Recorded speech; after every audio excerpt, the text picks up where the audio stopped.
Before everything shattered just a few hours before the truth cracked my world open, our backyard was glowing. Weeks of planning had led to this one soft afternoon. Nothing extravagant, just fairy lights, pink balloons, folding chairs, and my mother's legendary lemonade. A gift table stood by the rose bush, cupcakes balanced on vintage plates, and a plastic kiddie pool filled with floating rubber ducks bobbed in the breeze. It was warm. It was perfect. I was 8 months pregnant, exhausted, but glowing, they said. And I believed them. I believed everything. Later that afternoon, after the gifts were opened and the baby name games were played, Jason stood in front of everyone and raised a plastic cup of lemonade. "I've always been terrible at speeches," he said, rubbing his neck the way he always does when he's nervous. "But today, I have to try." Everyone smiled. His mom reached for a tissue. "She's given me everything," he said, looking at me.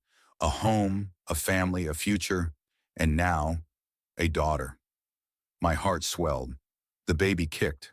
I felt so full of love, I thought I might float away.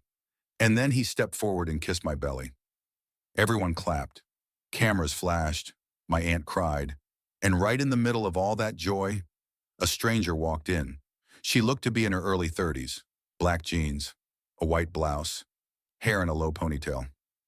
Nothing about her screamed drama, but her voice cut through the music like a knife. "She's not your only daughter." The clapping stopped. I blinked. At first I thought it was a joke, some kind of weird gender reveal prank, but no one laughed. Jason froze. She walked right up to me and handed me a yellow folder, and then she stepped back. My fingers shook as I opened it. The first thing I saw was a drawing, crayon on white paper. A little girl with pigtails holding hands with a tall man. Above the drawing were the words, "Me and Daddy." My mouth went dry. Behind the drawing was a page, a DNA test report. Jason's name was on it. So was the name of a girl I'd never heard of. The test confirmed a 99.98% match. I looked at Jason. His face had gone pale. I whispered, "Is this real?" He didn't answer. Around me, people started whispering. My mother's jaw was clenched. My best friend looked like she'd seen a ghost. Jason's brother muttered something under his breath and walked away. I took a deep breath and looked up at the woman. "Who are you?" I asked. She looked at me calmly. "My name is Tina. I've been trying to stay quiet, for her sake, but I couldn't do it anymore." "Her?" She pulled out her phone and swiped to a photo. A little girl. Dark curly hair, big brown eyes. She was holding a stuffed elephant and smiling. "She's 3, Tina said. "Her name's Lila. Your husband is her father." I looked at Jason again. This time he spoke. "It was before we were married," he said quickly. "Before we were serious, I didn't know. She told me later." "No," Tina interrupted. "She was born after your wedding." The air left my lungs. I don't remember who grabbed my arm. I just remember someone helping me to a chair. My vision blurred. My pulse was racing. I was 8 months pregnant with this man's child. And now, I was learning that I wasn't the only one. Tina stepped back quietly. "I didn't come here to hurt you," she said. "I came here because he promised to tell you. He never did." I looked at Jason. He was crying. Whether from shame or panic, I didn't know. My belly tightened. Not from the baby kicking, from my own muscles clenching. My body was reacting before my mind could catch up. In the silence, my brain began flashing back. The business trips, the late-night texts he always turned away to read. The one time I asked, "Who's Tina?" after I saw the name flash on his screen.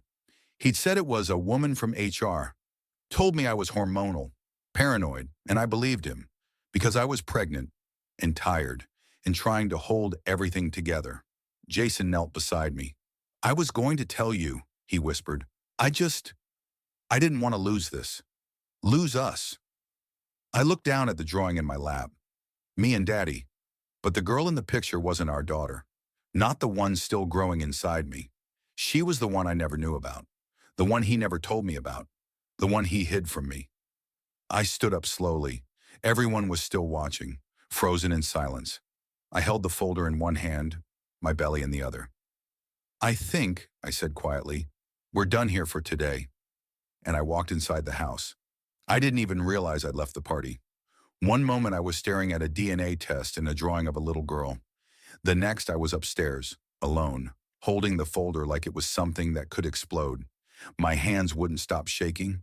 I wasn't sure if it was anger, fear, or whatever happens when you find out your husband has a daughter you never knew about, and you're 8 months pregnant with his second child. I sat down on our bed and opened the folder again, like I needed to double check that it wasn't some kind of cruel prank. But there it was, the same drawing, a child's hand-drawn picture, a tall figure labeled Daddy holding hands with a little girl. He was smiling. So was she. Behind them stood a woman, smaller. Long hair pulled back. The name Tina was scribbled underneath, and behind the drawing was the DNA test. His name was right there, Jason Daniels, 99.98% probability of paternity. There was no denying it. Jason was this little girl's father, and he had never told me. My phone buzzed. A text from my best friend downstairs. "Are you okay? Should I come up?" I didn't respond. Instead, I scrolled down my contacts until I found the one name I never thought I'd call. Tina. I hit the call button. She picked up almost immediately. Her voice was calm, almost like she expected it. "Why now?" I asked. There was a pause, then she said, "Because he told me he'd come clean after the baby was born. But I know what that means. He was never going to tell you." I swallowed hard. "How long were you and Jason seeing each other?" Her voice was steady. "We met 4 years ago. He said he was separated, that you were just a roommate trying to figure things out." It hit me like a gut punch. 4 years ago? That was the year Jason and I got married. "He told you we weren't together?" I asked, my voice breaking. "Yeah. He said he was getting a divorce. I didn't even know you existed until Lila was a year old." Lila? That was her daughter. His daughter. "Our daughter's half-sister," I whispered. "I'm 8 months pregnant, Tina. Did you know that?" Another pause. "I didn't until recently." He kept it quiet. Of course he did. I looked down at the drawing again. The crayon lines felt heavier now, like they were holding secrets I had no choice but to accept. I remembered when Jason and I first met. It was after a messy breakup with someone who had broken me down completely. Jason wasn't exciting. He was calm, steady, exactly what I thought I needed. We met at a networking mixer. He walked me to my car, said he hoped to talk again soon. 2 months later, we were basically inseparable. 8 months after that, we were engaged. He felt safe. I remember thinking, finally a man who doesn't come with chaos. But I didn't know then that his silence was the chaos, that the danger wasn't in being loud. It was in what he chose never to say. There was a knock on the door. "Babe, please open up." Jason's voice. I stayed silent. "Just let me talk to you, please." I opened the door slowly. He looked pale, sweating slightly like he'd run a mile even though he hadn't moved far from the living room. "I know how this looks," he started. "It looks like you have another child and never told me," I said flatly. He stepped forward. "It happened before we were serious. I didn't even know she existed until a year later." I cut him off. "She's 3. That means she was born after we got married. Don't lie to me, Jason." His mouth opened, then closed. That silence said everything. "Do you love her?" I asked. "No," he said instantly. "God, no. Tina was... It was a mistake. One I thought was in the past. But you've seen the child. There are photos of you holding her. Birthday parties, petting zoos. You were there." He looked away. I walked right past him, down the stairs and out the back door. Most of the guests had left. A few were lingering near their cars, whispering in hushed tones. I found my mom near the kitchen, packing up leftover cake. "I need to go out for a bit," I told her. "Can you stay here with Luna?" That was what we were going to name our daughter. Luna. She nodded quietly. I got into my car and drove. No destination in mind. Just away.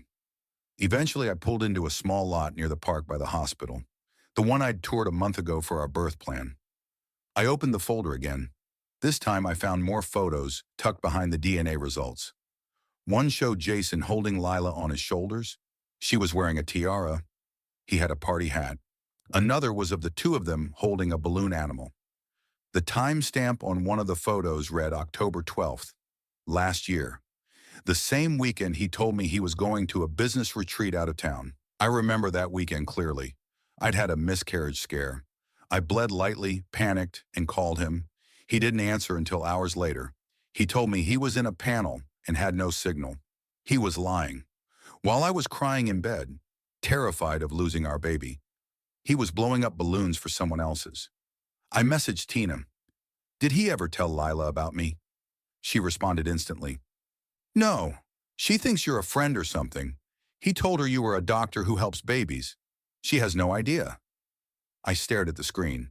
Then I typed, "Can I meet her?" Tina replied, "Are you sure?" I was. I didn't go back home that night.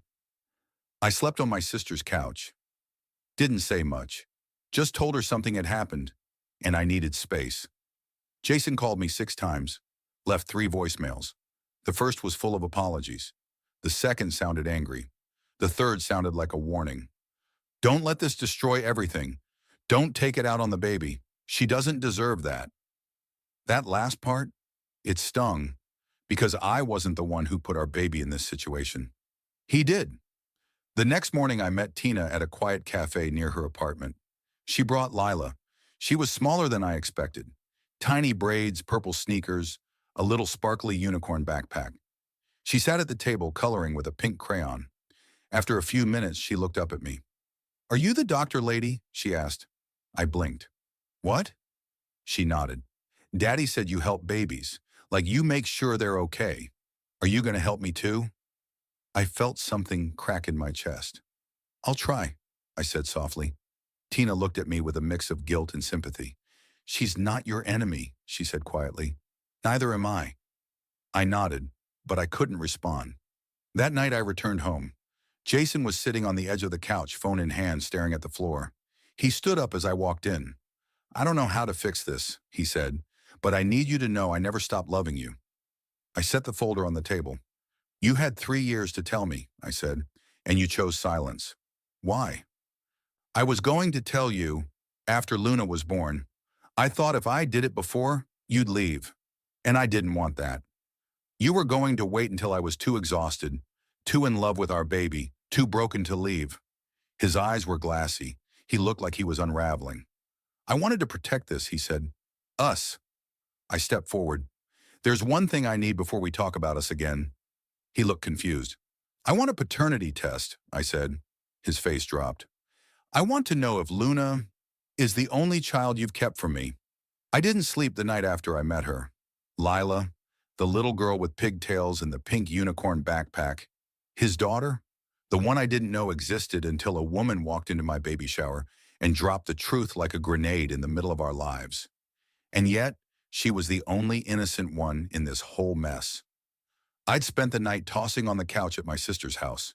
Jason had called again, and again. I didn't answer. But the longer I stayed quiet, the more I felt something twist in my stomach. Not just betrayal, something worse. Like I didn't know who I was married to at all. At 6:13 a.m., my phone rang. Again. Jason. I stared at the screen for 10 seconds. Then I answered. "Don't hang up," he said quickly. His voice cracked like he hadn't slept either. "I just want to explain." "Start talking," I said coldly. "I never planned for any of this. I swear. Tina was someone I was seeing when we broke up that time. Remember? You mean that 3-day argument where I slept at my friend's house and you sent me flowers to apologize?" He paused. "Yes. That wasn't a breakup, Jason. That was space." He let out a breath. "I didn't see it that way." Of course he didn't. She got pregnant. I found out months later. She didn't want anything from me, so I stayed quiet. You stayed hidden. It was a mistake. So was our marriage? No. His voice lowered. You're the one I chose. You're the one I built a life with. I felt like I was going to be sick. Later that day, I got a message. Not from Jason, not from Tina, from Lena, my best friend, maid of honor at my wedding. the one who held my hand while I threw up during my first trimester. Her text read, "Can we talk? It's about Jason. I should have told you a long time ago." My heart dropped. I called her immediately. She picked up after one ring. "I saw the folder," she said quietly. "I was still at the party when Tina handed it to you." I didn't say anything. "I know you probably hate me," she continued, "but I need to tell you the truth. All of it." "Then do it," I said. "I've known about Lila since she was born." The room felt like it tilted. "What?" "Jason told me. He said it was from before you got serious. He made me swear not to tell anyone. I believed him when he said he had it under control." "You knew," I whispered. "You've been at my side this whole time knowing." "I swear I didn't know she was still in the picture. I thought it was something he was handling privately. I didn't know she'd show up at your baby shower." She sounded like she was crying now. "I was trying to protect you from something I thought didn't matter anymore. But it did matter," I said. "It mattered the whole time." That night, I pulled out our wedding album. I flipped through every page, not to relive our day, but to study. In one photo, Jason and Lena are talking off to the side. Her hand is on his arm. He's looking over his shoulder. At me. Had it started before the wedding? Were they? No. No, I couldn't go there yet. But that seed was planted, and it wouldn't stop growing. The next evening, I met Jason in public. I didn't want to be alone with him. We sat at a table in the corner of a quiet cafe. He looked exhausted. I probably did too. "I've been seeing a lawyer," I said plainly. "This isn't a threat. It's information." His shoulders dropped. "Please don't do this." "Too late." He looked down at the table. "You lied to me about who you are. You let me build a future with someone who already had one. That's not a small thing, Jason." "I didn't want to lose you," he said. "I thought I could manage both lives. I thought if I kept it separate, it would protect you.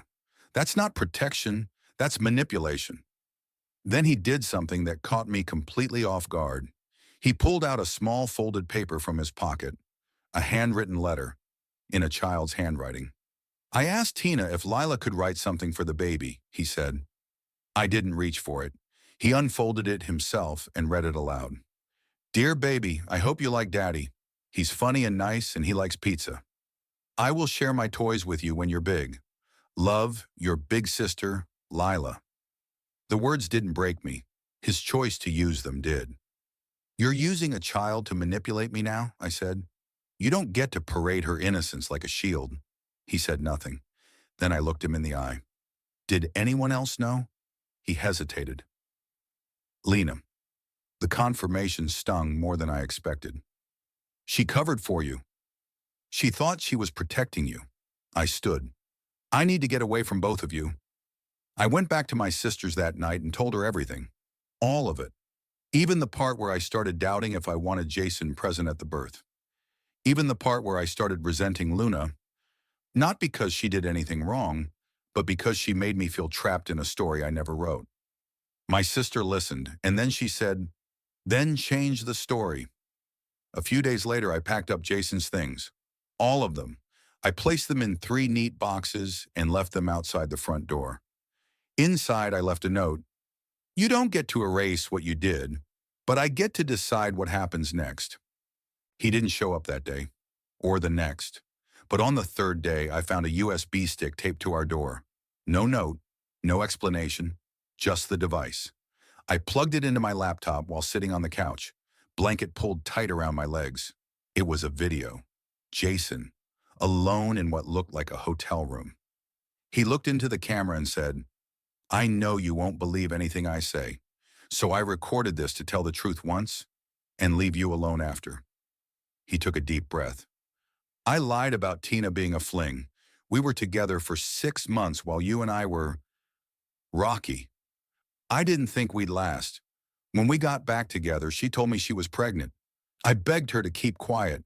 I said I'd help, financially, but I didn't want it ruining my future with you." He paused. "I was a coward." Another pause. "There's something else." My stomach twisted. "Lena didn't just know. She helped me hide the visits. Whenever I went to see Lila, I told you I was with her." My heart stopped. "She gave me an alibi." I didn't move. Didn't breathe, didn't cry. I just stared at the screen as the video ended, because suddenly, it wasn't just about Jason. It was Lena, too. The one person I trusted more than anyone. The one who was supposed to protect me. She didn't just know, she enabled it. And that changed everything. I watched the video twice. Jason's face, his voice, the confession that Lena, my best friend since college, helped him lie, covered for him, created alibis while he went to see his other child. While I was at home, pregnant, rearranging our nursery, trusting both of them. It was worse than cheating. It was betrayal of the kind that rearranges your bones. I didn't cry. Not then. Instead, I felt something settle over me like ash after a fire. Stillness. Not peace, just the absence of movement. Lena and I became friends over cheap coffee and late-night essay crises. We were the girls who shared secrets, fought over whose breakup was worse, and promised each other we'd never let a man come between us. She was the one who helped me pick out my wedding dress. She helped me write my vows. She cried when I found out I was pregnant. She said she felt like the baby was hers too. And now I realized, all that time she'd been lying. I texted her one line. I know, that's it. Not 5 minutes later, my phone rang. It was her. I let it ring twice, then answered. Her voice came through instantly. Please let me explain. Start talking, I said. I was surprised by how calm I sounded. I didn't think it would go this far, she blurted out. I swear, I didn't want to be part of it. Jason needed someone to talk to, and don't, I said. Don't make this about what he needed. She was quiet. Did you know about the child? I asked. Yes. How long? Since before the wedding. I felt it again, that ash-covered stillness. Did you ever think I deserved to know? I did. So many times. But Jason made me promise. You chose him over me. No, she said quickly. I chose you. That's why I stayed close. I thought I could protect you from the pain. You were the pain, Lena. I need to see you, she said quietly. Please, let me say this face to face. You can slap me, scream. I'll take it. I hesitated, then said, fine. We met at the cafe on Parkview, the same one where Jason and I had gone on our first date. Cruel, ironic symmetry. Lena walked in wearing a gray hoodie, no makeup, hair tied back. She looked smaller, like a shell of the friend I remembered. She sat down without making eye contact. I don't even know where to start, she said. How about the truth, I said. The part that doesn't center his excuses. She nodded slowly. I didn't just help him lie, she said. We kissed. Once. The world slowed. Just one word echoed in my head. Once? I swear, she rushed. It was stupid, emotional. We were drunk and you just had that scare with the baby and he came over to talk and... You kissed him after my miscarriage scare? Lena looked like she was about to crumble. It didn't mean anything. We both felt sick about it. We never did anything else. He loves you. He really does. I laughed, a sound that didn't belong to me. Don't talk to me about love, Lena. Not when you took mine and shared it. Tears filled her eyes. I was lost. I thought I was helping. But the truth is, I was selfish. I didn't want to lose you. So I stayed close, thinking if I could just hold the friendship together, it would cancel out the lie. It didn't. I know, she whispered. I know. That night I opened the folder Tina gave me again. It was sitting under a stack of unopened mail. There were more papers I hadn't fully read. Emails Jason printed. One from a woman named Marcy. Subject line, about the visit this weekend. It was dated 2 weeks ago. It read, thanks for arranging everything for Lila. And thanks again for always being there for her. I wish things were different. There was an attachment, a photo. It was Jason, Lila, and Marcy, a woman I didn't know. They were at a pumpkin patch. The date was stamped. Last Sunday, 2 days before the baby shower. I texted Tina. Do you know a Marcy? She replied, Jason's ex. She helped raise Lila when I was working. They were close for a while. Were they dating? They were more than that, but he always said it was casual. Of course he did. The next morning, my OB's office called. They had my test results, routine pre-delivery labs. Everything was fine, they said, except there's something odd in your insurance file. It shows a dependent listed under your husband's name, not you and not your baby. My throat closed. A dependent? Yes, a minor. Under his plan. Different last name, but connected to your policy. Can you send me the name? I'm not supposed to, but I can confirm the initials. MC. Marcy. Her child. How many children did this man have? Jason and I had a cloud account. He never remembered to log out of things. I searched Marcy. Emails, receipts, photos. One stood out. A screenshot of a text. We need to talk.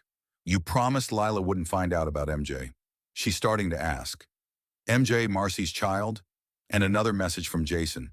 Don't worry, I'm keeping things separate. Please trust me. Separate. The way you separate your lies from your truth. I sat in my car for over an hour that night, engine off, hands in my lap. Inside the house was a nursery, a half-folded onesie, a bag already packed for the hospital, and here I was, weeks from giving birth, wondering how many families my husband had built behind my back. I didn't even have tears left. I just had decisions. One to Jason, one to Lena, both short. Jason's letter. You lied with every breath. Not just to me, but to our child. I will raise her with love and truth. You can explain to her, when she's old enough, why you weren't there the day she was born. Lena's letter. I hope one day you understand that silence can be more violent than a slap. I don't hate you, but we can't exist in the same story anymore. I'm writing a new one. I scheduled a moving truck for the next week. Back to my mother's place for now. I wouldn't bring Luna into this house. Not into a space built on lies, patched with secrets. When Jason came home to find it empty, he called me 12 times. I didn't answer. The last voicemail just said, "You're right. I don't deserve you, but I still love you." The next morning, I got one final message. Not from Jason, not from Lena, not even from Tina. It was from Marcy. She wrote, I think we need to talk. There's something about MJ you don't know. Something Jason should have told both of us. And attached was a DNA test. I stared at Marcy's message for a long time before I opened the file. The subject line said, "You deserve to know." And underneath it, a PDF file, a DNA test. My hands shook as I tapped it open. There were two names on the report, Jason Wells, Michael Carter, MJ, under results, probability of paternity, 99.9999%. There it was, in black and white. Jason had a second child, a son, not with Tina, but with Marcy, someone he'd described as a friend who helped with Lila when Tina worked weekends. He made it sound casual. Now I knew the truth. Jason didn't just have a past. He had a second family, but that wasn't all. Marcy's message had another line. He told me we couldn't say anything, said he wanted to keep MJ away from the chaos, but now your baby's involved. That changes everything. And then, I'm sorry. I thought I was doing the right thing too, just like the others. Just like the others, Tina, Lena, now Marcy. Everyone knew. Everyone made the same choice. Silence. I used to think Jason was calm, collected, grounded. Now I realized he was just controlled. He didn't explode. He calculated every decision, every omission, every mask. He played father, husband, provider, while juggling 2, maybe 3 lives. I wasn't his wife. I was one of his stories. And now the illusion had cracked all the way through. I didn't plan to, but I needed to say the words out loud. He answered on the second ring. Hello? I know about MJ, I said. Silence. Then, who told you? Does it matter? He sighed. I didn't want this. I swear. You didn't want to be caught, I corrected. He was quiet again. You've got 2 kids I never knew about, Jason. 2. And you let me walk into this marriage, this pregnancy, this life, without a clue. I was going to tell you eventually. When? After the birth? After the baby shower? Or after my child started asking why she doesn't have siblings? He didn't answer. I breathed in slowly. I'm done waiting for your timeline. The truth came, and now so will the consequences. Then I hung up. That same afternoon, I sent the DNA test to my lawyer. She called me within the hour. This complicates things, she said, but in a good way. How? If you want full custody, and I mean complete legal and physical custody, this strengthens your case. We show the court that he's hidden not one but two other children. That's deception, instability, potential financial irresponsibility. I exhaled. It felt cold, talking about my marriage like a business deal. But it also felt like relief. I was finally taking control.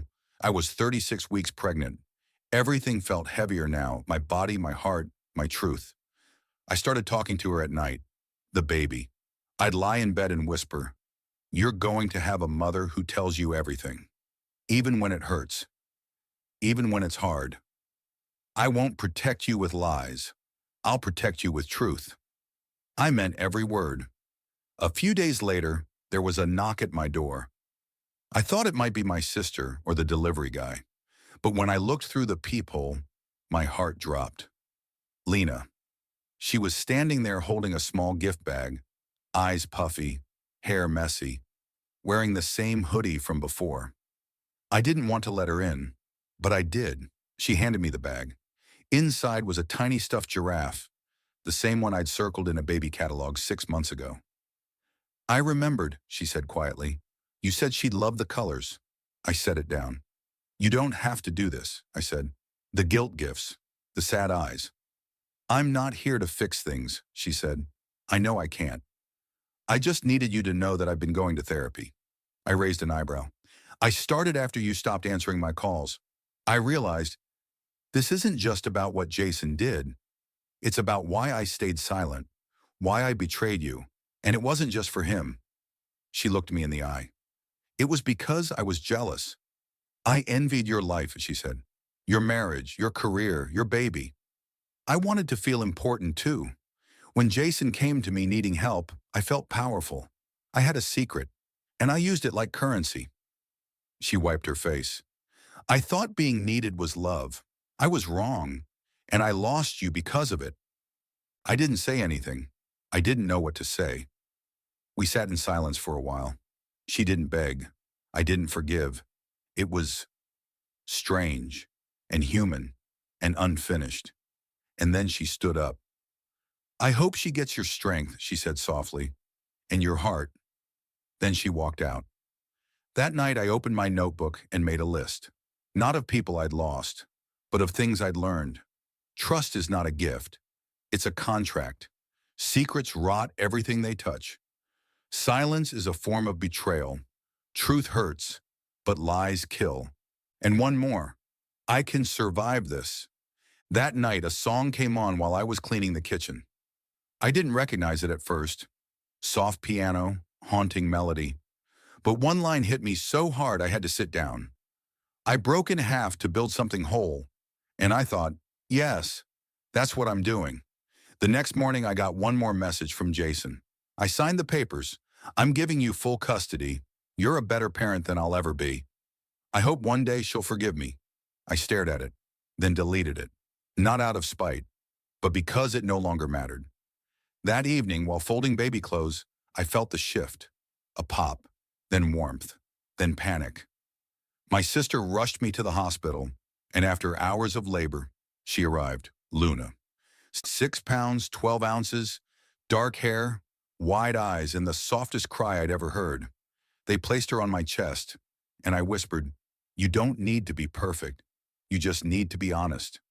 I cried for the first time in days, not because I was sad, but because I was full of fear, of love, of hope, of truth. The first night with Luna was quiet, too quiet. The nurse said I should sleep, but how do you rest when your whole world is lying in a plastic bassinet, breathing like the answer to a question you never knew how to ask? She was perfect, innocent, unaware that her mother had just burned her life down to protect her from a father who built his on lies. At 3:17 a.m., I sat by the window watching her sleep. And for the first time in days, I didn't think about Jason. Not about Tina, not Lena, Not even Marcy. I thought about me and the kind of mother I would be, truthful, present, unapologetic. He showed up the day we were discharged, outside the hospital. He didn't try to come in, just stood beside my sister's car, holding a box. Not for Luna, not for me, for himself. Inside were a handwritten letter, an envelope with cash, and his wedding ring I didn't roll down the window. I let him place the box gently on the curb, and I watched him walk away, slowly, shoulders slumped, without a word. He never looked back. 3 days later, when Luna was finally sleeping in her crib, I opened it. Jason's handwriting was messy, rushed. There's no version of this where I come out clean. I lied. I juggled people like secrets and told myself I was protecting everyone. But the truth is, I was protecting my comfort, my image, my ego. I loved you. I still do. But I broke the trust so badly I'm not sure it was ever real to begin with. There's something you should know. Marcy threatened to tell you years ago.